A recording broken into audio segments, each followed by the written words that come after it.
Olá, pessoal! Vamos hoje à nossa primeira aula sobre os números primos. Veremos esse conteúdo. Vamos introduzir esse conteúdo por meio do crivo de Eratóstenes. O que é um crivo?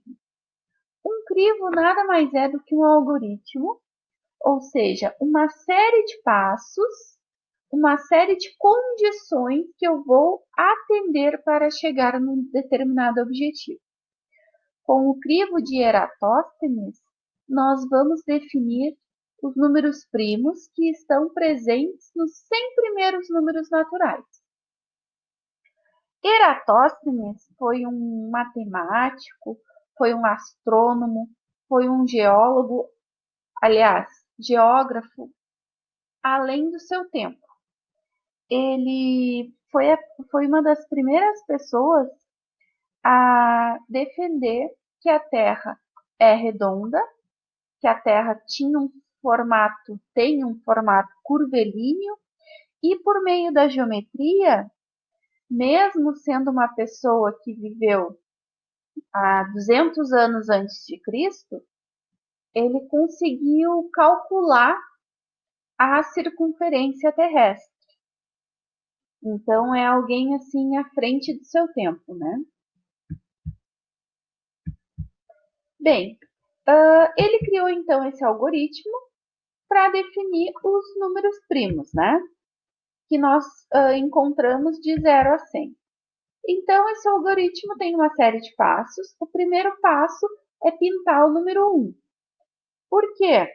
Porque o número 1 não é primo. Depois, o segundo passo é pintar os múltiplos de 2, exceto o 2. Então, quer dizer que o 2 não é pintado. Quais são os múltiplos de 2? São todos aqueles números que são pares. Lembram disso? Os números pares são aqueles que o último algarismo é par, ou seja, que terminam em 0, 2, 4, 6 e 8. Então, fizemos aqui o segundo passo, né? Todos os múltiplos de 2 estão pintados. Terceiro passo é pintar todos os múltiplos de 3, exceto o 3. Aqui novamente foram pintados, então, de verdinho, todos os múltiplos de 3. Quarto passo, pintar todos os múltiplos de 5, exceto o 5. Lembram lá da regrinha de divisibilidade do 5? São divisíveis por 5 todos os números que terminam em 0 ou 5. Então, quer dizer que são múltiplos de 5 aqueles números que terminam em 0 ou 5. Então, estão aqui pintados da cor azul, né? Depois, nós vamos pintar todos os múltiplos de 7, exceto o 7. Bom, para o 7 não tem uma regrinha, né? Tem que ir testando. 7, 14, 21, 28 e assim por diante. Na verdade, múltiplos de 7 que já não estavam pintados, nós temos só o 49, o 77 e o 91. Vamos aqui à demonstração.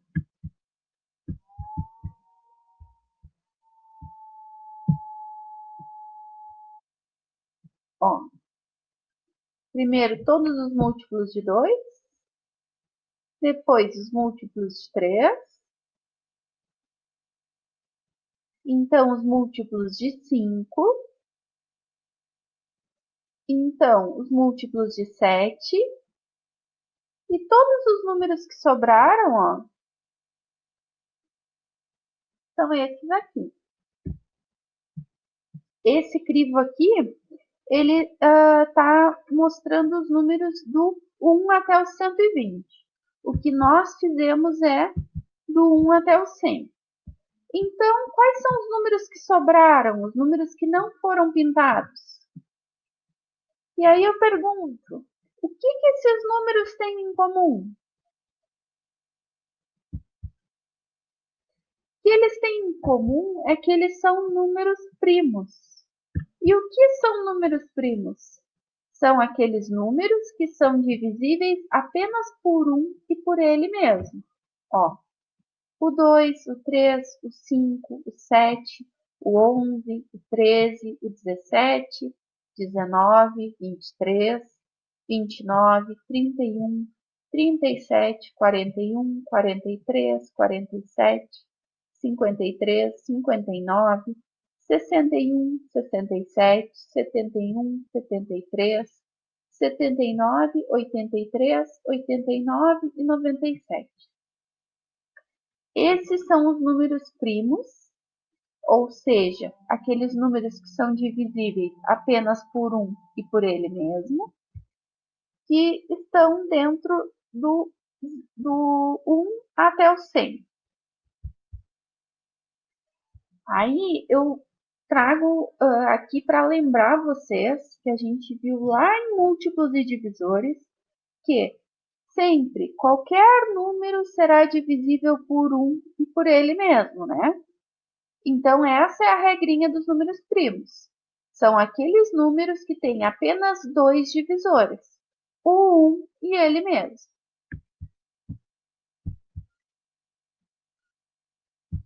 Ó, e aqui para lembrar, o número 2 é o único número par que é primo.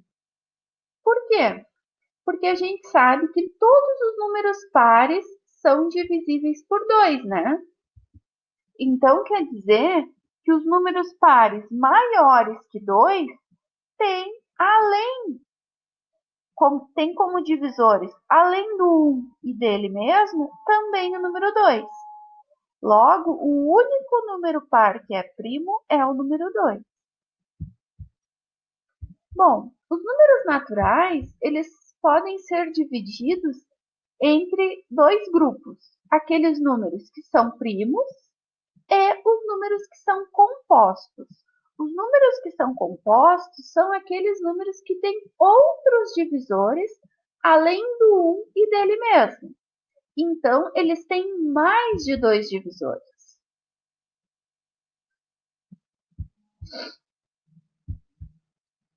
Ó, vamos a alguns exemplos.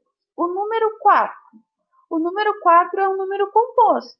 Por quê? Porque ele tem como divisores o 1, o 2 e o 4.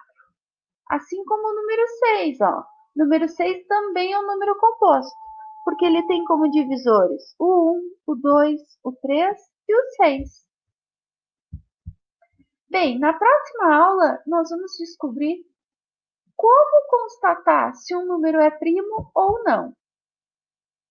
Esse assunto é muito importante e nós vamos utilizar ele num próximo conteúdo, que é fatoração. E a fatoração a gente utiliza por toda a vida escolar. Então, um abraço, bons estudos e até a próxima aula.